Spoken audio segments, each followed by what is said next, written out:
ocurren los milagros. Es cuando ocurre ese milagro que estás esperando, pero no viene por pedir, sino viene por dar adoración. Es lo que vamos a darle a Él. Gracias, Señor Jesús.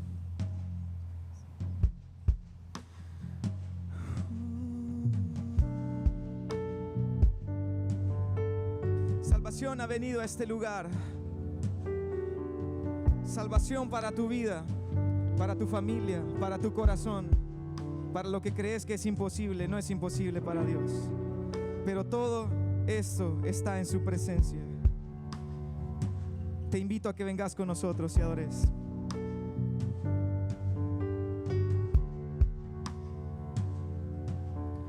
¿Quién como tú en la tierra, oh Señor? Hermoso, inigualable es tu valor. Nada en este mundo saciará, nada. Jesús, tu copa no se secará. Tu presencia es el cielo para mí.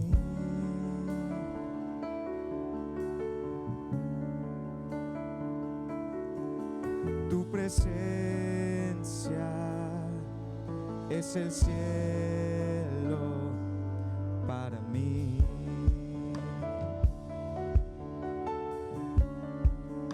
El tesoro de mi alma y corazón.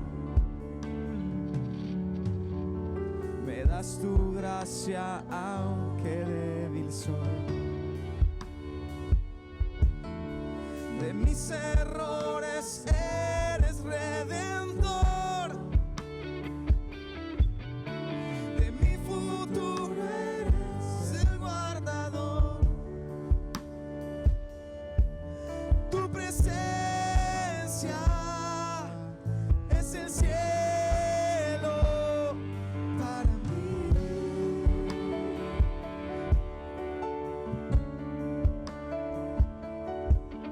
Tu presencia es el cielo para mí.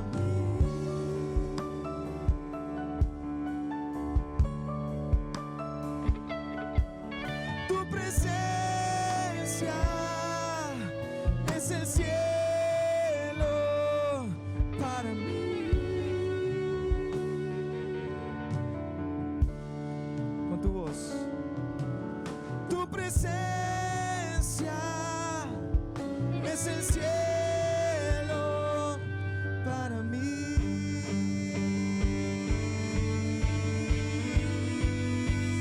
Lo cantamos, oh Cristo, Cristo.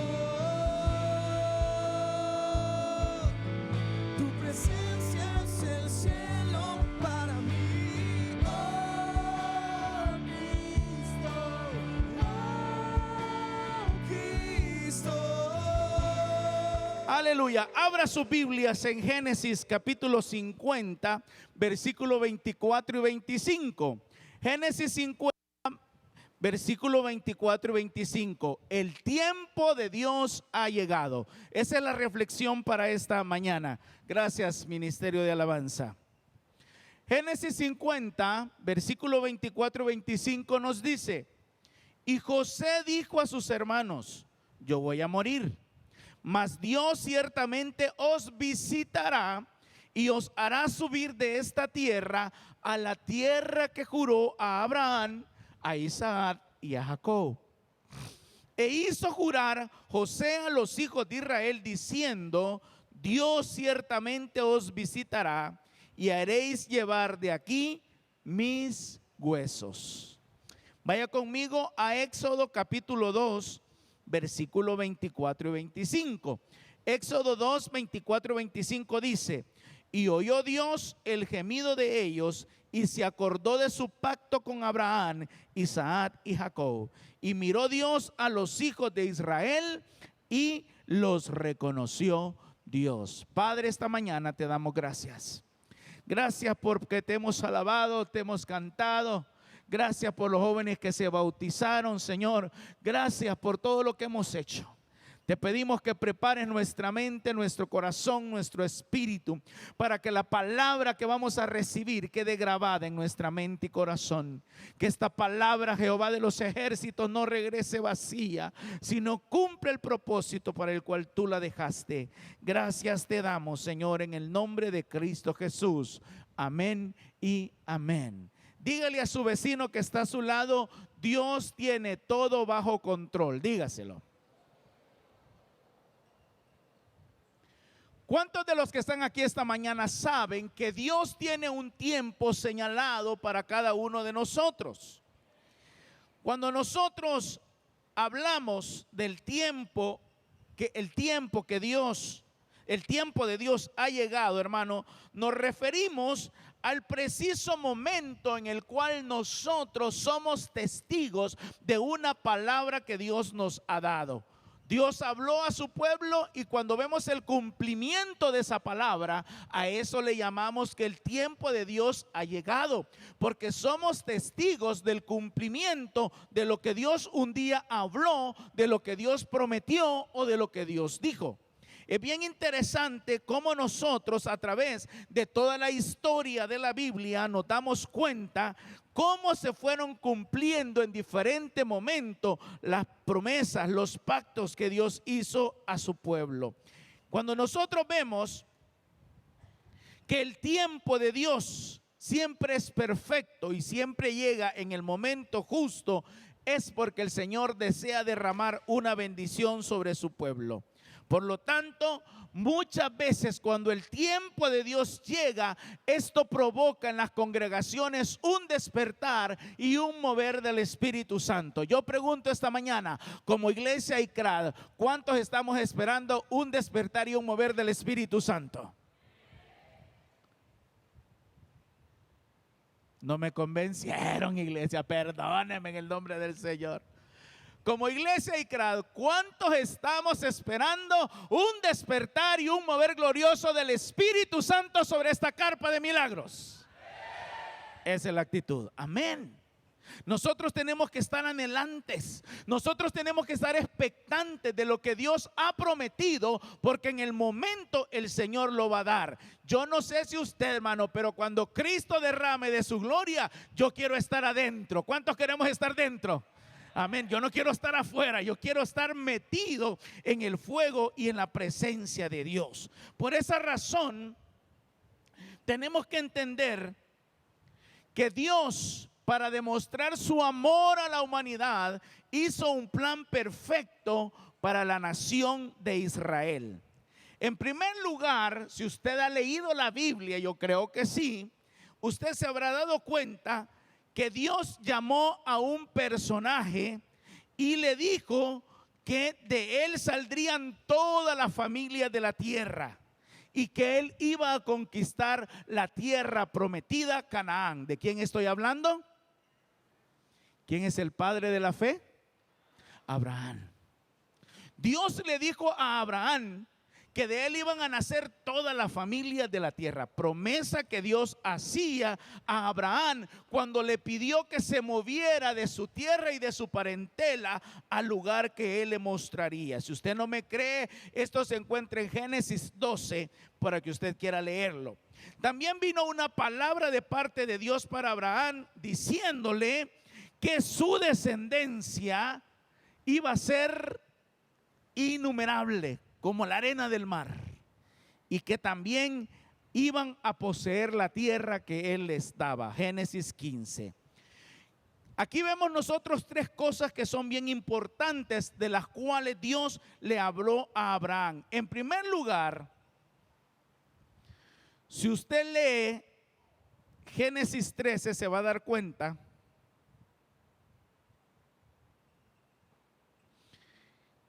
que pasaron 400 años cuando el pueblo entró a Egipto y salió.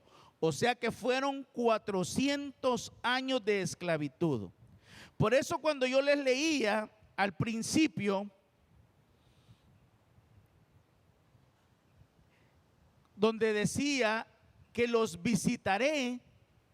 Cuando le dice José a su pueblo, el Señor los visitará, se estaba refiriendo al momento en que el pueblo de Israel iba a salir, iban a empezar su éxodo para ir a poseer la tierra que el Señor les había prometido. En segundo lugar, viene el nacimiento de Isaac. Y Isaac es el padre de unos gemelos. ¿Cómo se llaman esos gemelos? Esaú y Jacob. Y de Jacob empieza la descendencia de Israel con 12 hijos varones. Vaya conmigo a Primera de Crónicas, capítulo 2, versículo 1 y 2. En Primera de Crónicas 2 encontramos los 12 hijos de Jacob, o ahora llamado Israel. Estos son los hijos de Israel: Rubén, Simeón, Leví, Judá, Isaacar, Zabulón, Dan, José, Benjamín, Neftalí, Gad y Aser. Esas son, hermanos y hermanas, las 12 tribus de Israel. ¿Qué es lo que estamos viendo acá? El cumplimiento de la promesa que Dios había hecho a Abraham, que ahora se la estaba haciendo a Isaac a través de su hijo Jacob. Si usted lee el capítulo 37 de Génesis, va a empezar a ver con detalle la historia de la familia de Jacob y algunos acontecimientos que son bien importantes que vamos a tocar esta mañana. Primero, José es vendido por sus hermanos como esclavo, pero esto Dios lo ocupó para que José fuera prosperado en Egipto. José es hecho gobernador en Egipto en el capítulo 41. Cuando se viene una gran hambre a la tierra, los hijos de Jacob van a buscar alimento a Egipto. Génesis 42, donde en ese momento José era el gobernador en Egipto. En el capítulo 45, José se da a conocer a sus hermanos. Y en el 45-28, Israel o Jacob se da cuenta que su hijo está vivo y que ha dicho que por favor lo vaya a visitar. Cuando va a Egipto, y Jacob iba con mucho temor descendiendo a Egipto, pero Dios le da una promesa a Jacob en el momento que estaba descendiendo a Egipto. Le dice, Génesis 46, no temas de descender a Egipto, porque allí yo haré de ti una gran nación. Yo descenderé contigo a Egipto y yo te haré volver, y la mano de José cerrará tus ojos. Hermanos, usted me está diciendo, pastor, pero ¿por qué nos está diciendo todo esto? Porque el tiempo de Dios ha llegado. Y el tiempo de Dios ha llegado cuando nosotros somos testigos del cumplimiento de las promesas de Dios. A través de toda esta historia, lo que yo estoy queriendo traer a su memoria es todo lo que Dios prometió a la nación y cómo el Señor llevó su proceso paso a paso. El cumplimiento de lo que Él había dicho que haría, lo hizo. ¿Qué les quiero decir con todo esto, hermanos? Que, como dice la Escritura, Dios no es hombre para que mienta, ni hijo de hombre para que se arrepienta. Lo que está escrito dice, cumplimiento tendrá. Esta mañana yo quiero despertar a la iglesia para que entendamos, hermano, que a través de la palabra, a través de la Escritura, todo lo que nosotros estamos viviendo hoy en día, el Señor ya lo había dicho en su palabra. Que no nos asombremos, que no nos asustemos, que no se inquiete nuestro corazón por las cosas que nos está tocando vivir, porque todo es parte del cumplimiento de Dios para su iglesia. ¿Cuántos dicen amén? Así es.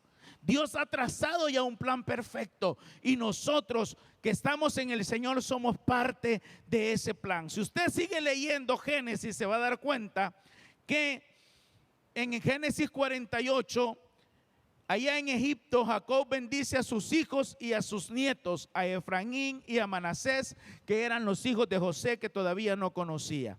En Egipto muere Jacob y lo embalsaman en el capítulo 50, pero también en el capítulo 50 José muere. Por eso antes de morir, José le recuerda a su pueblo que por favor, cuando salieran de Egipto, que no lo vayan a dejar en Egipto, sino que lleven sus huesos a la tierra prometida. Por eso dices, Dios ciertamente os visitará y haréis llevar de aquí mis huesos. Eso lo leímos en Génesis 50, 25. Ahora, cuando José le dice a su pueblo, Dios va a visitarles. Y cuando Dios les visite, por favor, no dejen mis huesos en Egipto. Aquella visitación, José les estaba profetizando al pueblo de Israel que iba a venir una intervención sobrenatural de parte de Dios y que los iba a sacar de Egipto y que los iba a meter a la tierra prometida. Ahora, José no quería quedar excluido de esta promesa. Por eso él pide que sus huesos sean llevados con ellos, para también que sus huesos estén en el lugar de la tierra prometida. Qué interesante cuando nosotros vemos paso a paso el cumplimiento de todo esto. Aunque fueron 430 años que el pueblo sufrió esclavitud, sufrió opresión, sufrió maltrato, pero también estos 400 años Dios los utilizó para que el pueblo de Israel se multiplicara y se cumpliese la promesa dada a Jacob, donde le dijo que no temiera descender a Egipto, porque ahí el Señor lo iba a multiplicar y lo iba a hacer una gran nación. Qué interesante entonces que cuando llegó el tiempo de Dios, Dios levanta un libertador. ¿Cómo se llamó el libertador? Ah, ¿están conmigo o ya se me durmieron? ¿Cómo se llama el libertador que el Señor levantó? Moisés. Moisés se levanta y él el que permite el éxodo, sacando al pueblo del Señor de la mano de Faraón. Ahora, cuando Dios levanta a Moisés, y vemos nosotros que antes de salir pues envió las 10 plagas y cómo el pueblo fue viendo los milagros que Dios hacía, y cuando deciden salir y cruzan el Mar Rojo y todos esos detalles que usted ya lo sabe, que caminaron en la arena 40 años, sus vestidos no se desgastaron, sus sandalias no se desgastaron.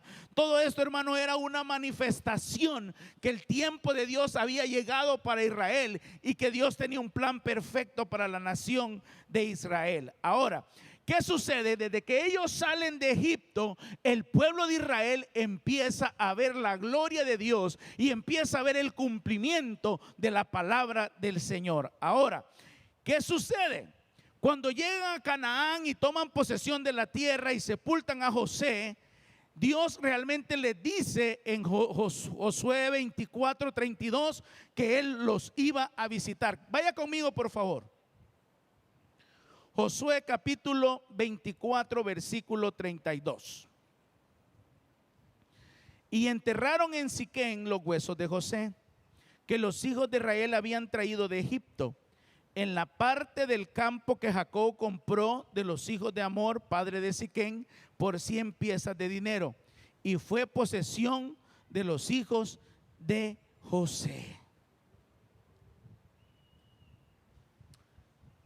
Esto sucedió, hermanos, con el pueblo de Israel.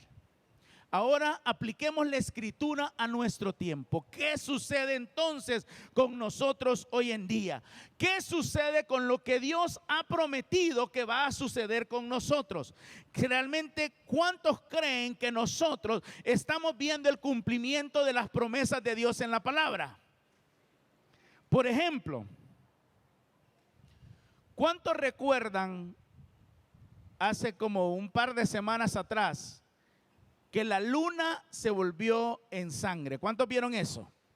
Casi no se vio porque el cielo se nubló y no pudimos apreciarlo mucho, solo por un ratito.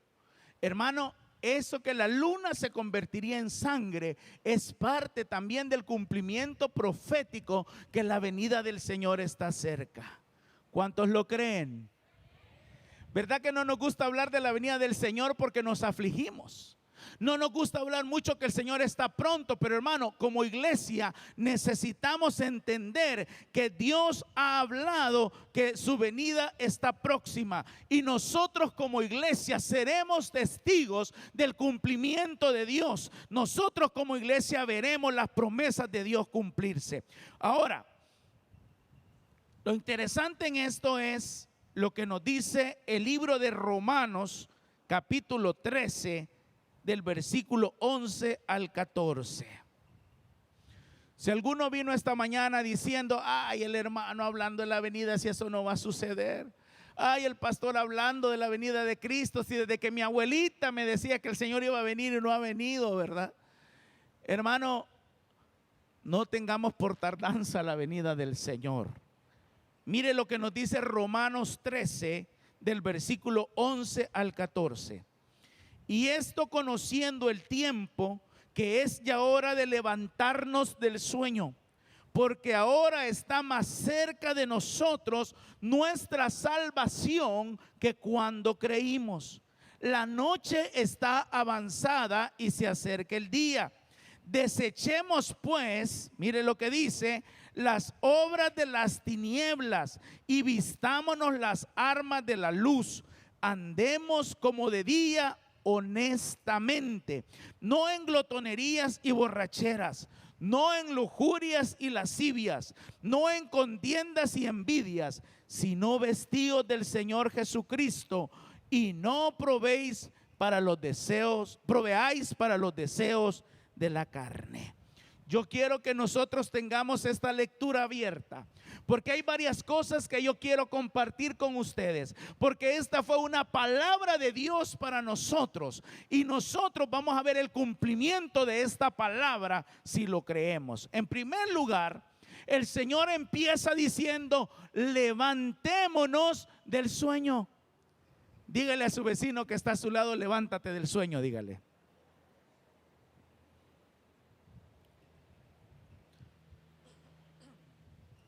Usted no me va a dejar mentir, pero es increíble cómo la iglesia del Señor ha caído en un adormecimiento espiritual.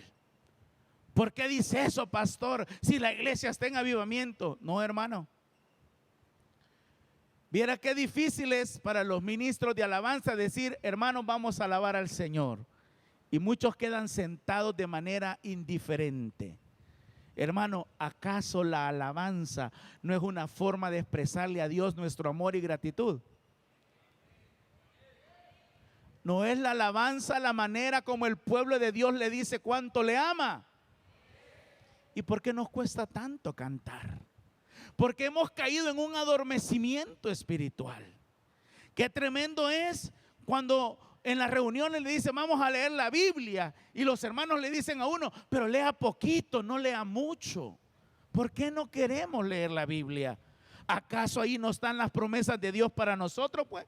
¿Acaso no en la Biblia encontramos la revelación de Dios para nosotros? ¿Acaso no a través de la lectura de la Biblia entendemos que los tiempos se están cumpliendo y que la venida del Señor está cerca? Tenemos que leer la Escritura. Qué tremendo también cuando en las reuniones le digo, hermano, el jueves vamos a ayunar. Y ya no queremos ayunar. Ay, hermano, a mí me cuesta, yo no puedo, hermano, porque mire qué terrible que me cuesta. Qué tremendo cuando le decimos a la iglesia, hermano, vamos a hacer una vigilia. Ay, no, hermano, ir a una vigilia, no, el desvelo me hace daño. O qué tremendo es cuando le dice, hermano, vamos a la iglesia. Ay, no, hermano, estoy ocupado y no puedo ir a congregarme. Hermano, todo esto son señales que la iglesia está adormecida y ha caído en un sueño profundo. Por eso el Señor esta mañana nos dice a cada uno de nosotros, levántate en el nombre de Cristo. ¿Cuántos dicen amén? Ahora, estoy hablando no de ustedes porque ustedes vinieron al culto.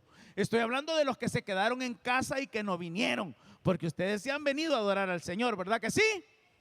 ¿Cuántos han venido a alabar al Señor? ¿Cuántos tienen gratitud en su corazón por lo que Dios ha hecho? ¿Cuántos le dan gloria a Dios por sus favores y misericordias? Amén. Entonces entendamos que muchos han caído en un adormecimiento espiritual. Por eso cuando usted ve a la gente que no canta, que no ayuna, que no lee la Biblia, aflíjase porque la venida del Señor está cerca. Eso es un indicio que la venida del Señor está cerca, porque la iglesia está dormida. Qué interesante es que todos estos síntomas nos dicen, hermano, que tenemos que despertarnos. Y por eso el Señor le dice, iglesia, levántate en el nombre de Cristo. Amén. Levantémonos, iglesia, y empecemos a vivir este evangelio como Dios quiere. Y empecemos a gozarnos en la presencia del Señor en los cantos. Cuando digan ayunar, seamos los primeros en asistir. Cuando digan orar, seamos los primeros en ir a orar. ¿Por qué? Porque necesitamos despertarnos, necesitamos entender el segundo punto de esta enseñanza: la venida del Señor está cerca.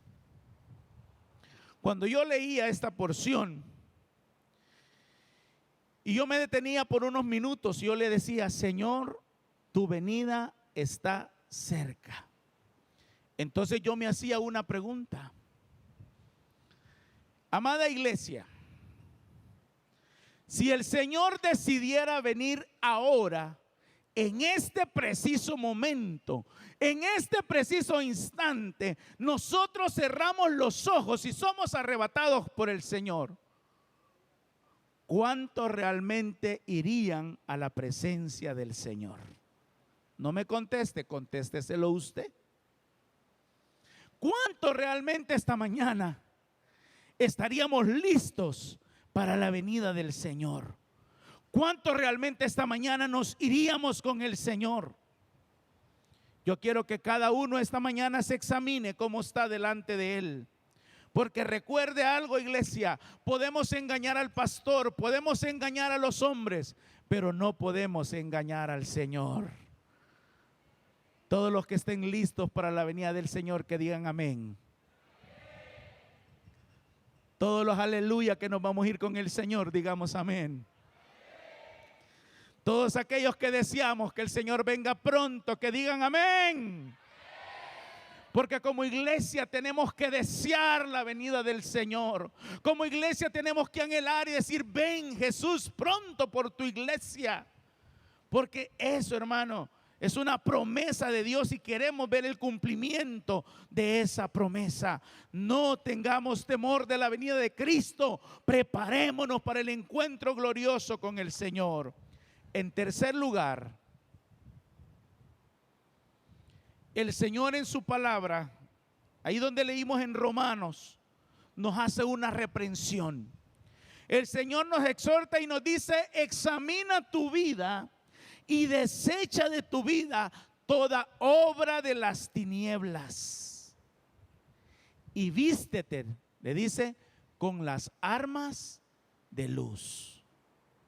Desecha de tu vida toda obra de tiniebla y vístete con las armas de la luz. Yo quiero preguntar esta mañana con mucho respeto: si yo tuviera una vista como la de Superman, que veo más allá de las paredes, ¿verdad? Y yo pudiera ver el corazón de cada uno de ustedes, ¿qué es lo que yo vería en sus corazones, iglesia? Si yo pudiera ver cómo tienen el corazón esta mañana, ¿qué es lo que yo podría ver esta mañana a través de esos ojos especiales que el Señor me ha dado? ¿Qué podría ver en el corazón de Noemí? ¿Qué podría ver en el corazón de Gustavo? ¿Qué podría ver en el corazón de Tami? ¿Qué realmente hay? ¿Qué es lo que anida realmente tu corazón? Algunos hermanos tienen odio en su corazón. Otros hermanos tienen rencor. Otros hermanos son envidiosos y tienen envidia en su corazón. Otros hermanos son enojones y tienen ira, enojo en su corazón.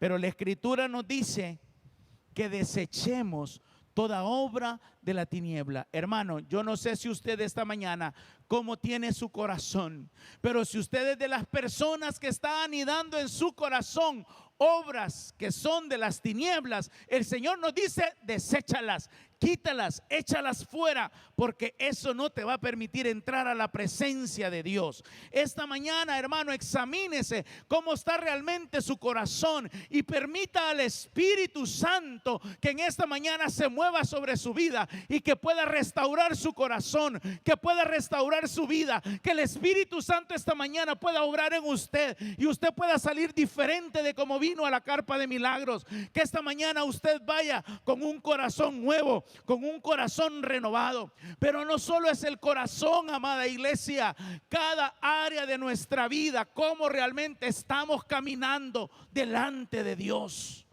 Necesitamos examinarnos cada día y ver cómo estamos realmente delante del Señor.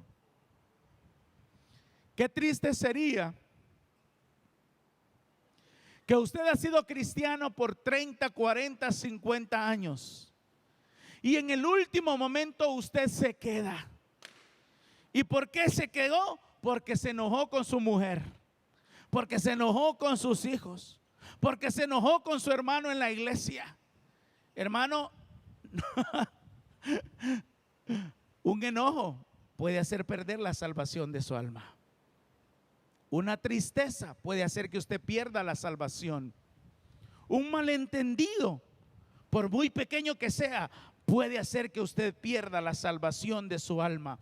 Por eso todos los días nosotros necesitamos examinarnos a la luz de la palabra y saber cómo estamos delante del Señor. Y si yo estoy mal, decirle: Señor, mi corazón está mal y lo pongo delante de tu trono para que tú obres.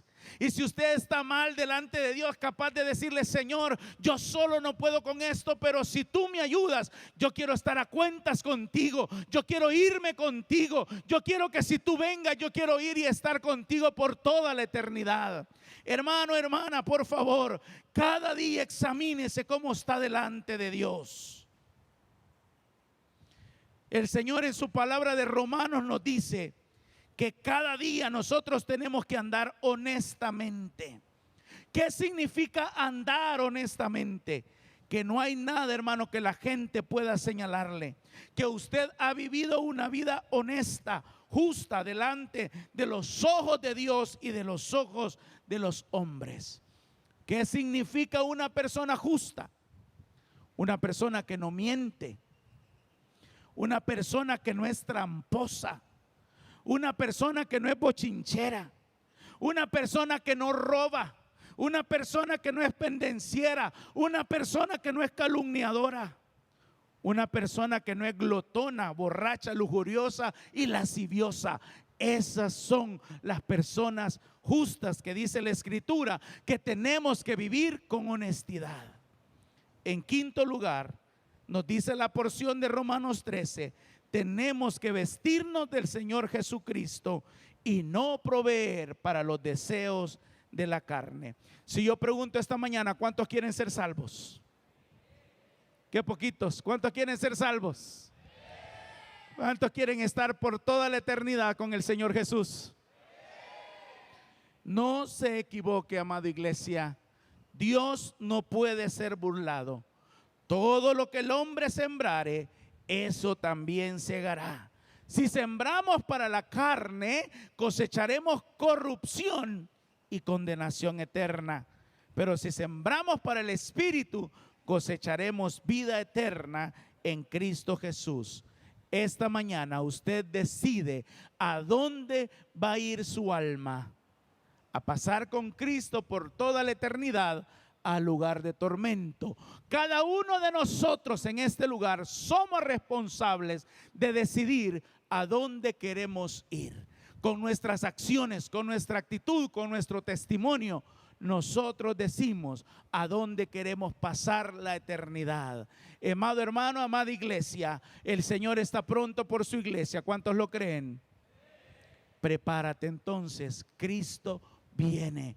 Prepárate, el Señor está a las puertas y tú necesitas estar a cuentas con Él si quieres estar con el Señor por toda la eternidad. Voy a invitar al ministerio de alabanza, voy a pedir que la iglesia se ponga de pie.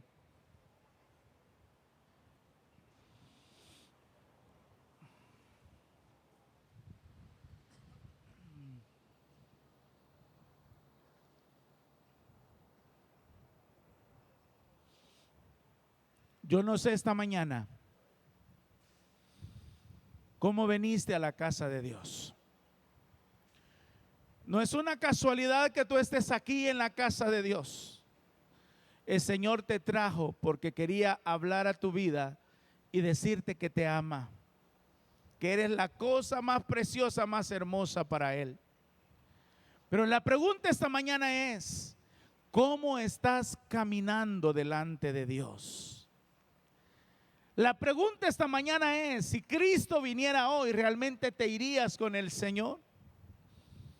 ¿O hay cosas en tu vida que necesitas entregarlas al Señor todavía? Esta mañana, yo no sé cómo tú has venido a la casa de Dios y no quiero que me digas, pero esta mañana, si alguien ha venido a la casa de Dios y sabe que está caminando mal y que necesita pedirle perdón al Señor y ponerse a cuentas con Él, este es el momento para hacerlo. Que no te avergüence levantar la mano, porque tú estás corriendo por la salvación de tu alma. Dice la palabra que si yo me avergüenzo de Cristo aquí en la tierra, Él se va a avergonzar de mí allá en el cielo. Esta mañana yo quisiera saber si hay alguien que dice: yo necesito de Cristo, yo necesito ponerme a cuentas con el Señor, yo necesito entregar mi vida al Señor. Si esta mañana Dios está tocando tu corazón y te está invitando para que vengas a Él y le pidas perdón, voy a pedirte que levantes tu mano ahí donde estás. Queremos orar por ti esta mañana e invitar a Cristo para que venga a tu vida. Toda la iglesia orando, por favor. Toda la iglesia orando. ¿Habrá alguien esta mañana que dice: yo necesito de Cristo? ¿Habrá alguien esta mañana que dice: yo necesito pedirle perdón al Maestro? Yo estoy caminando mal, yo necesito que el Señor restaure mi vida y restaure mi alma. Por última vez, ¿hay alguien que esta mañana quiere reconciliarse con el Señor o entregarle su vida a Cristo? Levanta tu mano en alto, queremos orar por ti. Tenemos una persona acá. Dinora, ¿puedes traerla? ¿Habrá alguien más? ¿Habrá alguien más?